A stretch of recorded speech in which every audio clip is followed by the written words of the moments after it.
Getting physical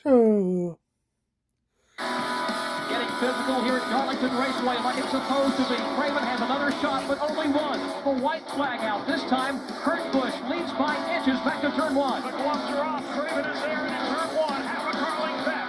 Busch drifts high. Craven unable to make a move. That remains single file. Craven down to the inside. Here they come off turn two, racing for the lead and the win. The crowd on the back straightaway is just going delirious.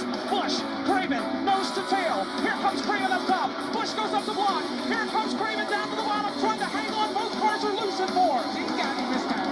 It's going to be a drag race. They touch. Craven got him. Craven got him. All right. What a finish. The goal for every NASCAR driver is simple: to make it to this line before anyone else does. Now, some races are won by several car lengths, others are won by several feet. But when Ricky Craven outdueled Kurt Busch at Darlington in 2003, the difference was measured by several digits to the right of the decimal point.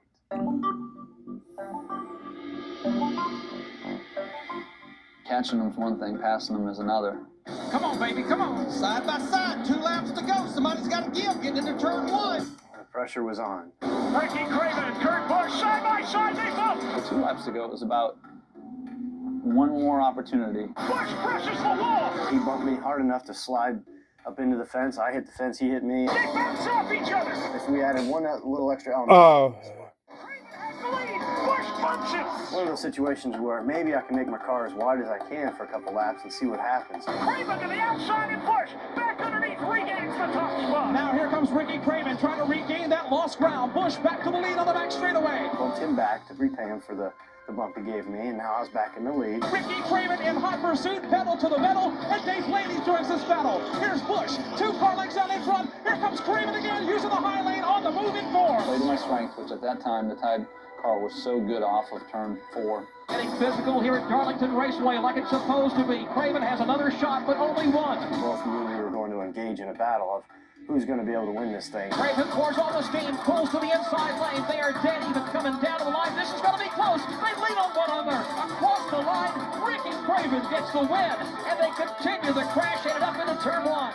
The adrenaline was flowing, but just the pump feeling that you get of having it all on your shoulders at the end of the race, the pressure, and being able to perform.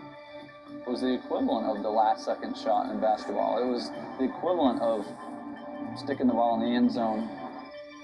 That's what any driver wants, and that's what any kid dreams about, is being in position, let's say the bottom of the ninth, or catching that football in the end zone, getting both feet in bounds and scoring a winning touchdown. It's all about hitting it out. It's all about hitting it out. I'm not interested in a base hit. I'm not interested in a double. I'm swinging for the fence. That race represents something really special. Sorry, we got my grease covered. You guys have got a mini That was a lot of fun. I'm sorry that we got wrecked race cars. I had no power steering, right? Yeah, it was gone. I really thought I had a shot. I came off the turn 4 and you got some wheels. I got a back in next to it. Yeah, it's opened up. Thank you. We raced each other way supposed to. 2 years earlier, rookie Kevin Harvick came to Atlanta, making just his 3rd career NASCAR Cup start.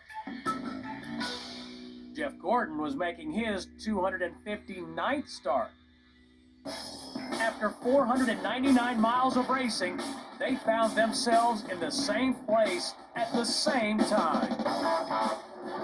Gordon's going to make the big move on the inside when they get down here to turn 3. Slow car might be in the way.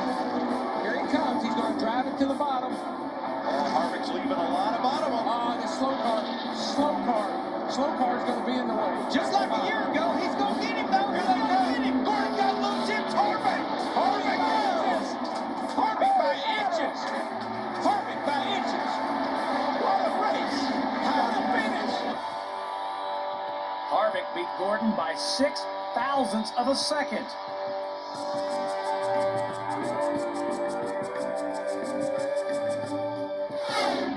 At Talladega in 1993, the margin was even closer. This is the battle for the lead on the very last lap. Jarrett falls in behind Irvin, and Kyle Petty falls in line behind Earnhardt. Jarrett falls off of Irvin. It's Earnhardt and Irvin coming up on lap traffic. It's a dead heat at the end of the back straightaway. Ernie Irvin to the bottom of the racetrack. Now it thins out to 2 by 2. It's Irvin to the inside. Up high is Dale Earnhardt. Lap traffic ahead. Ernie Irvin with maybe a foot on Dale Earnhardt off the corner. Side by side for the lead of the diehard 500. Here comes Mark Martin. He'll try and tuck in right behind Ernie Irvin, but it's going to be Irvin and Earnhardt settling it. Irvin goes to the low side of the racetrack. Earnhardt force high. Here they come to the stripe. It's going to be a dead heat at the line. Earnhardt by about 2 inches. It looked as though Earnhardt by about 1.5 inches or 2, if that much. Earnhardt's win over Ernie Irvin was less than 5/1000ths of a second, a tick quicker than Harvick's win over Gordon. Well, actually less than a tick. Now, how does NASCAR make such microscopic measurements? With radio transponders that record the very instant a driver crosses the start-finish line. NASCAR has been using electronic timing and scoring since 1993. And come to think of it, it would have been nice if NASCAR would have had those transponders back in February of 1959. 3 days for NASCAR to find a photograph good enough to declare Lee Petty the winner. Only 2 of the 3 cars in this picture were actually fighting for the win in 1959. 44 years later, the NASCAR Craftsman Truck Series did one car make that truck better.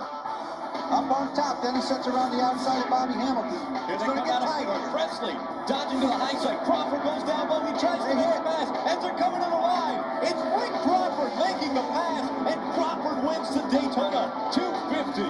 That's what